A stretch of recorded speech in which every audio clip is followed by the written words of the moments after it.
नमस्कार। प्रस्तुत है आज का चिंतन। भारत का इतिहास महापुरुषों, संतों, विद्वानों और वीरों से भरा पड़ा है।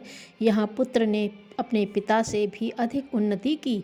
यहाँ तक कि कायर और दब्बू पिता की संतान भी वीर और विद्वान निकली।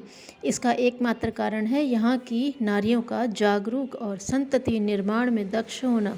यह सच है कि कोई व्यक्ति जन्मजात महान नहीं होता, यद्यपि पूर्व जन्म के संस्कार उसे ऊंचा उठाने में सहयोग अवश्य करते हैं, परंतु वह भी तब जबकि उन्हें व्यक्त और प्रकट होने का अवसर मिले।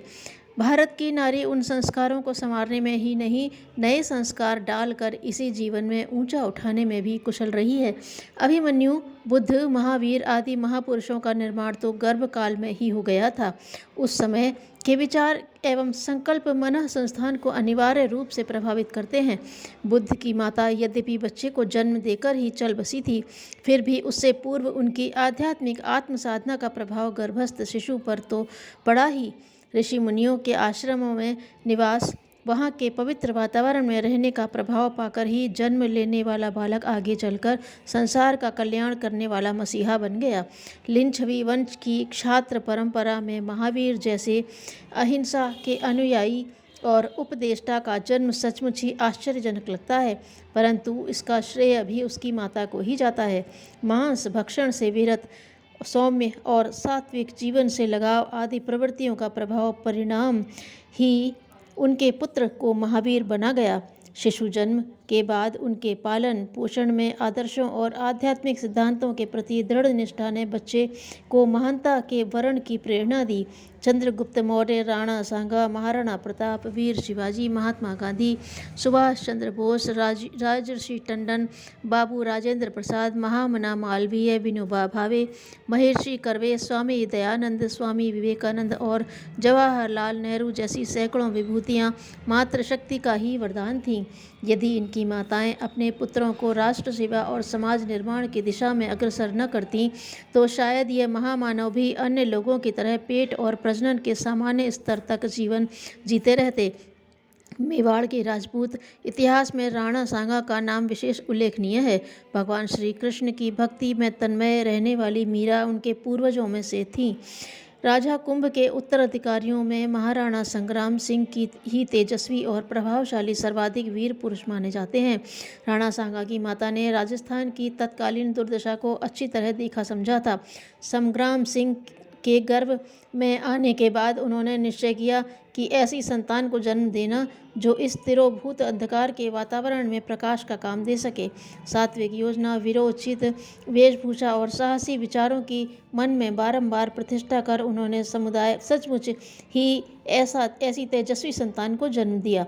बाद में भी संग्राम सिंह को ऐतिहासिक घटनाएं और कथा कहानियां सुना कर निर्धारित दिशा में प्रेरित किया जाता रहा।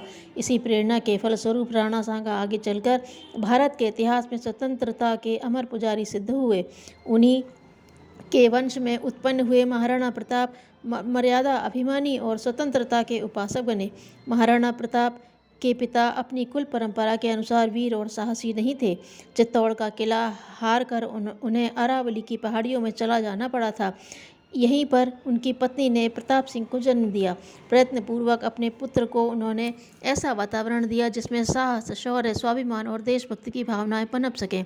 इसका उन्होंने बड़ा ध्यान रखा और अपने पुत्र के सामने कभी किसी के सामने नहीं झुकी, ताकि कहीं प्रताप सिंह को झुकने और समझौता करने की आदत न पड़ जाए।